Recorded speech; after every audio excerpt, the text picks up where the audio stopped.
Hello chicos and chicas, today we are back with the speedrun and today our opponent is a 600 rated player. I have played a game or two that I did not record because I wanted to boost my rating a little bit so that I could cross the 500 barrier rather sooner than later. That being said, I still am thinking that potentially I might drop a game or two in between, you know, these live recordings where I reflect on those games or I mention them or somehow I incorporate them into my game analysis. Now, what's going on here? E4, G6. My opponent invites me to control the center.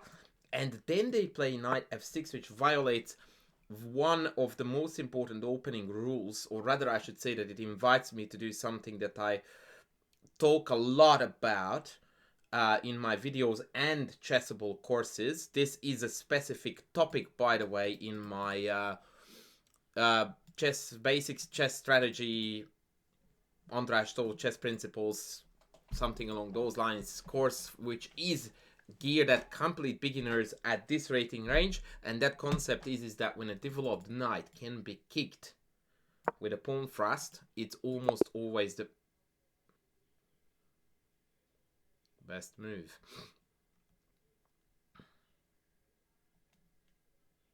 Okay, well, I suppose that was a very powerful choice.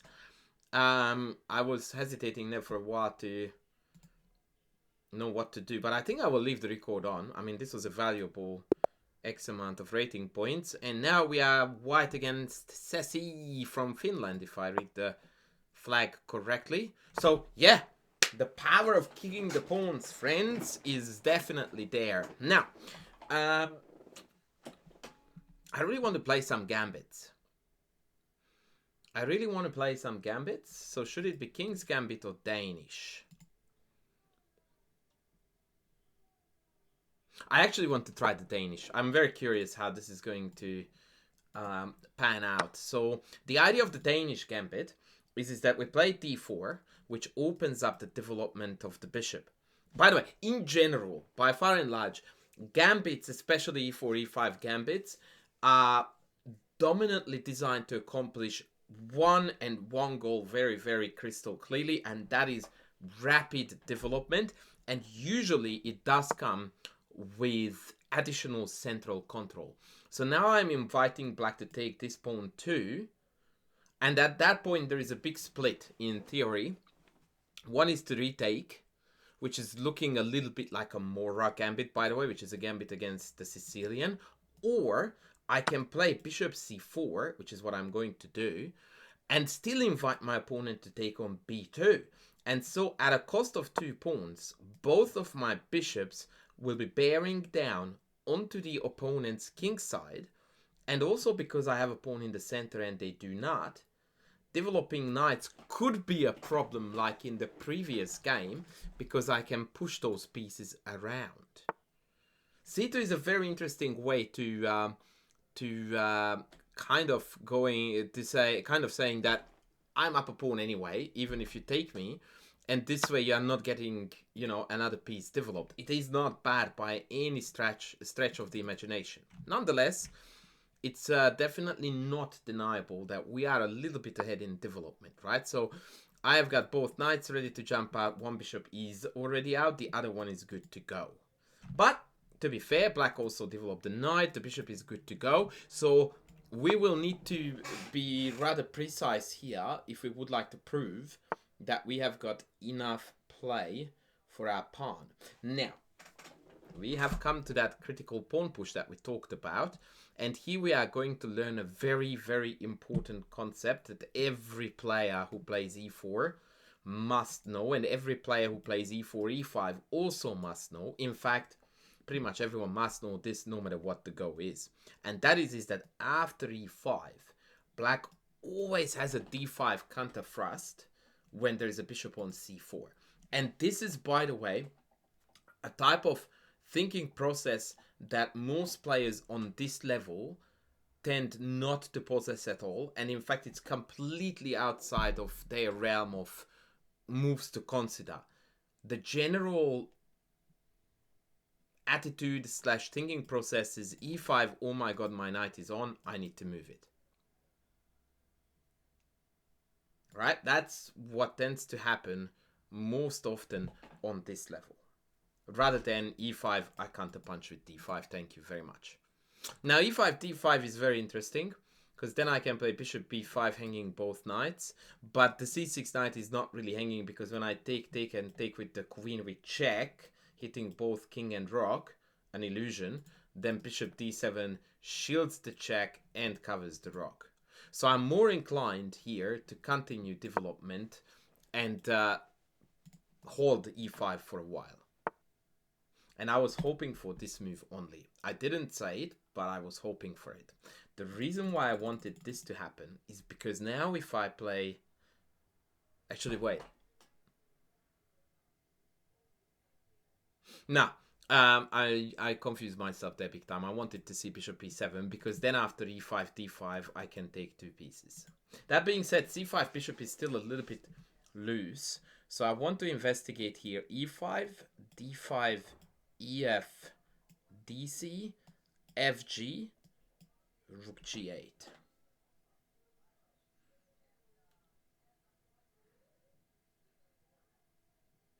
Bishop g5 looks very promising. Ooh, a7 is hanging too. That's the benefit of the queen on c2. So e5 is a go. Excellent news. Excellent news. Queen e7 is a possibility. I didn't even bother calculating that, and nor did I bother calculating this. And there are multiple reasons for that. The first one is you could call it just simply being lazy. The better explanation would be that I suspected that these moves were not particularly good. That being said, I have to be very cautious here. So the knight on g4 is loose, and we are bearing down on the f7 pawn. This brings about tactical ideas, but it's nowhere near obvious. Because queen f5 is a move that attacks both. This is an idea that came up in my video with Chan Kabadai. And yes, d5 there is a deadly counterpunch. It shuts down my attack on the f7 pawn. I will kill the lines. So here is the idea, yeah? I play d5 with black, and all of a sudden the bishop's diagonal has been intercepted, yeah, I suppose, or interposed, or put the best word there.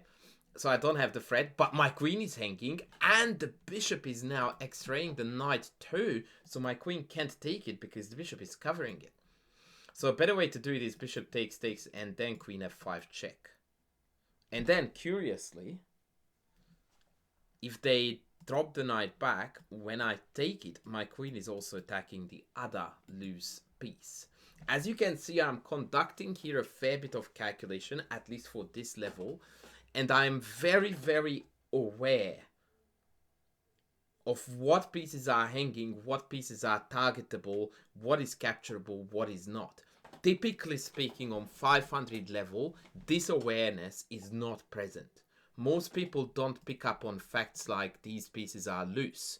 And they especially tend not to then combine it with tactical ideas such as, ooh, check, sorry, take takes, check, in fact, check, king takes and queen f5 check, hitting king queen.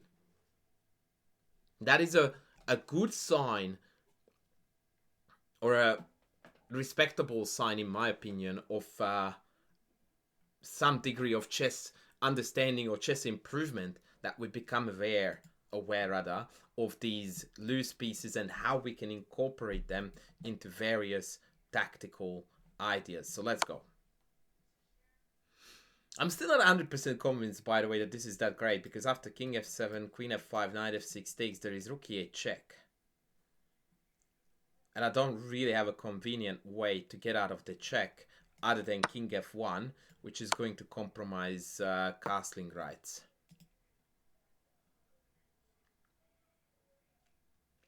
If the king moves back to g8, then when I take the knight, I'm also threatening queen c4. That being said, there too we have a small fly in the ointment, which is that after queen g4, king g8, d5, once again, does a discovered attack on the queen and cuts out the queen c4 check opportunity. So even that is rather unclear. Yeah, our opponent is playing really, really solid, good chess. Now, at this point, I've got two choices. I can take the knight, or I can insert a check, provoking g6, and then take the knight. In this case, I'm going to opt to take it right away, and the reason for that is because once I take, I'm threatening g7. And that's a huge asset, because if I went to check g6 and then took the knight, then pawn d5 again is the move that I'm fearing, attacking the queen, conquering the center, yada yada yada. If I take first, d5 is not playable because of queen takes g7. So now my opponent is likely going to concern him or herself with the pawn on g7. So the moves that I am anticipating are g6, queen e7, or a blunder. The reason why I'm hesitating is because, as much as I consider queen g7 to be almost certainly the move that I need to play and what I would consider to be the winning move, I am also tossing up about e6 here.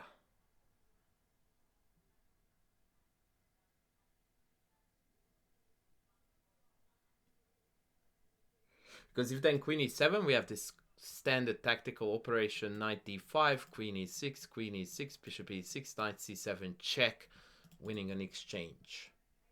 So how do they defend the g7 pawn if we go e6? And by the way, this is a textbook case of just because something is hanging, it doesn't mean that we have to immediately grab it. So e6, rook g8, bishop g5, knight e7. Oh boy. That looks absolutely awful. I know what the problem is. Oh no, actually queen f6, I still have knight d5. Yeah, I'm torn. Queen g7, rook f8 is forced, bishop g5, queen d7 forced. But then I don't really want to trade queens. I mean, it's winning. It's completely winning, actually. But yeah, e6 is a cheeky move. I really like cheeky stuff. Yeah, let's go.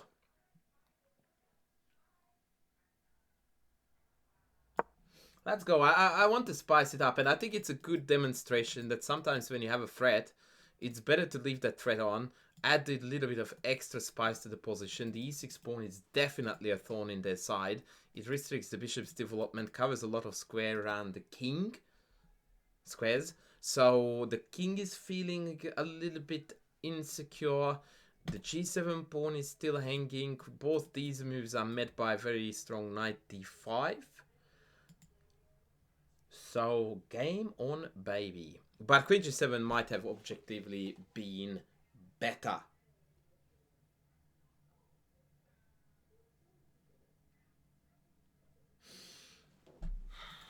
I didn't really consider any other move here. I mean, king f8. Yeah, that looks sinfully ugly. I definitely did not anticipate that.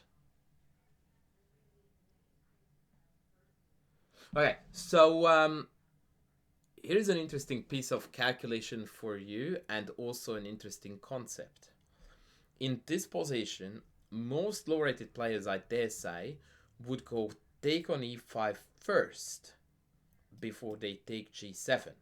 And part of the rationale behind it would be that if I take on g7, then knight f3 doubles my pawns.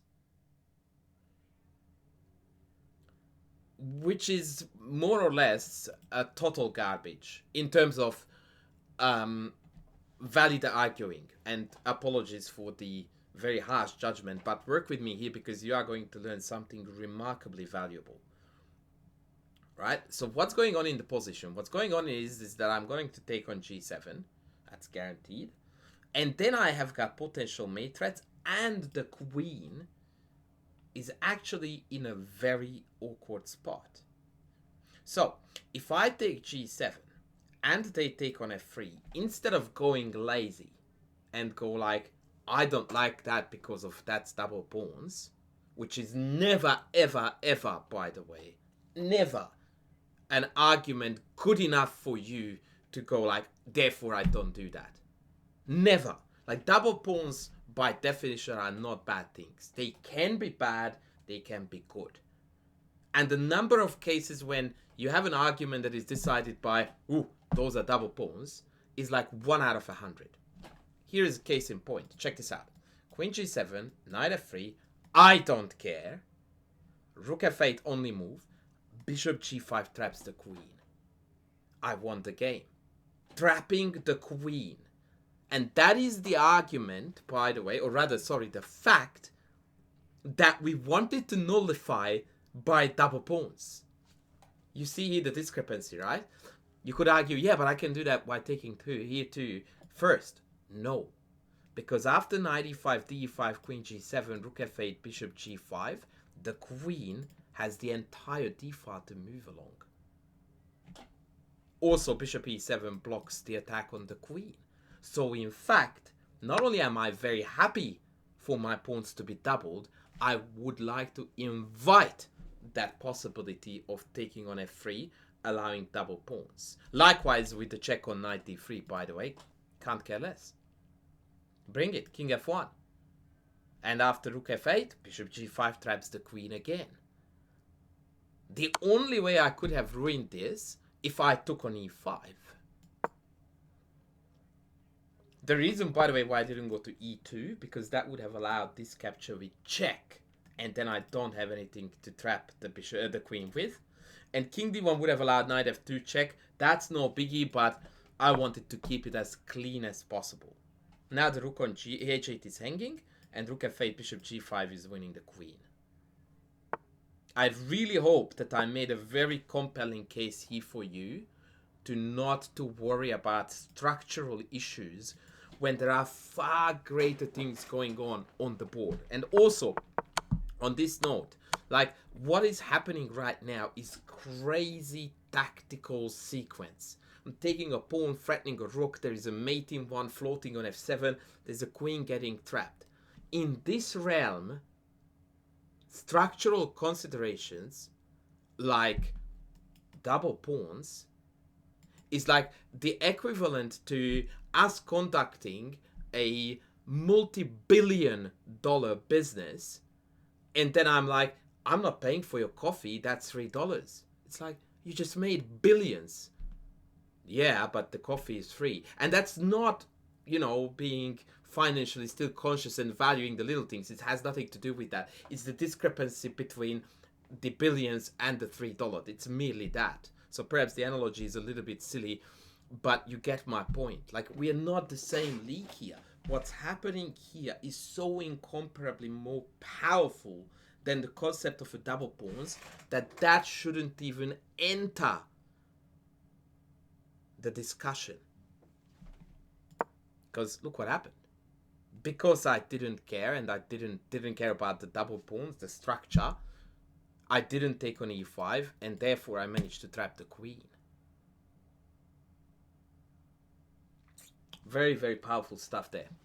And this, by the way, this is not a 500 rated problem.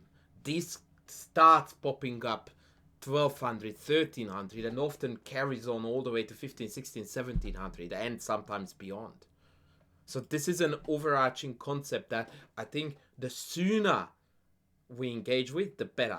This is basically a very powerful way to teach the concept that tactics, calculation, attack, initiative, all of these are far more important in chess than structural understanding. Because it doesn't matter how good your structural understanding is, if you get mated like this in one move, what's the use? And by the way, I was told that it's not nice to let my opponent hang too long for a mate. By the way, KJ8 is mating too. I don't understand. Mate as well. I don't understand why they did that. Yeah, you get the point. So I'm not trying to dismiss the concept of and the importance of learning structure. It is super important, but it has a place and a time. And when we are in the middle of a tactical skirmish, that's not the time and place. Let's very briefly go through the game. So I tried the Danish. My opponent decided that that was not the day to try the Danish.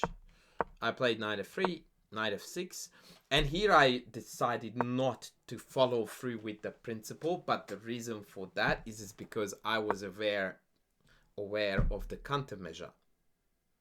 And actually after bishop b5, knight e4, bishop takes the engine confirms that my theory was correct, although here I get to pick off another pawn, but now I'm drastically falling behind in development. This ugly little move here is quite cute. If the queen goes random, mate down there. If I take, now check is a very powerful threat. Likely I would have to castle, but then comes bishop b5. And all of a sudden you see the power of developing pieces or developed pieces versus undeveloped pieces. That is the engine telling me that do not grab pawns, and I'm glad I did not. So in fact knight c3 approved by the engine, bishop c5, and here the machine's favorite move is bishop g5. No, it's c5 actually now, so I'm glad I did that. Knight g4, and here the machine prefers bishop g5 marginally over bishop f7. And as I said that it switched over to bishop f7. Luck. King there, queen g4, and here d5 is the engine's preferred move instead d6. Yeah, to be honest, I knew that e6 was suboptimal here. Was it a mistake though? Kind of. So queen e7 is the machine's move. Oh, I know what I missed. After knight d5 they can take with the bishop. Bugger. Oh man, see, that was a rookie mistake. I assumed that because I'm attacking their queen they have to move it, and I calculated this and called it off. But of course they can take with the bishop. Oh boy, that would have been embarrassing. I mean, I've got knight c7, queen c7, queen takes and then queen back, and then this endgame I could have played on with a hope to win because the pawn on d6 is a bit weak, but yeah, that was embarrassing, really. I should have taken g7 here, and after rook f8, bishop g5, I guess? Or maybe knight d5, actually, with the double threat. Yes. Mea culpa, guilty as charged. That was a terrible idea. I really got hooked on this concept of trapping the queen, which paid off in the game. But, ooh, boy, that was ugly. Interestingly, the engine approves of my queen g7, but 95 is almost in the same league, so I must have missed something here. No? Actually, no. Okay. Yeah, no, this was better. This is definitely better, and the engine approves that it's better, by the way. Knight d3, king f1 was only second best, really? I mean, okay, I'm a queen up here, and the engine wants bishop e6. That tells you everything. So if I click game review, it's gonna actually hammer me real hard for pawn e6. That was a brutal mistake on this. Yeah, knight 85. That's really shameful. That's really shameful. But other than that, and that was my miss when I played e6. Yep. Other than that, I think it was an interesting idea, or rather an interesting game. I demonstrated a couple of important concepts. Hopefully, that was a YouTube sub, apologies. In a very accessible way. In particular, I would like to point out to you here my tactical awareness when it came to unguarded loose pieces, and also the reasoning how I calculated the queen trap when it came to taking on e5 or not. I do think that that was a powerful learning moment. I hope you agree with me. And on that note, we are going to call this video off. I'm 2 minute rating points shy of 500. Yeah, I might play a few games once again off record, just to accelerate that process so that we get to that rating range that I think will attract greater attention. Anyway, that's enough for me now. Thank you very much for watching. Please don't forget to like the video, leave a comment down below, please. It helps the algo. Subscribe if you haven't done so yet, and I hope to see you in the next video soon. Thanks for watching.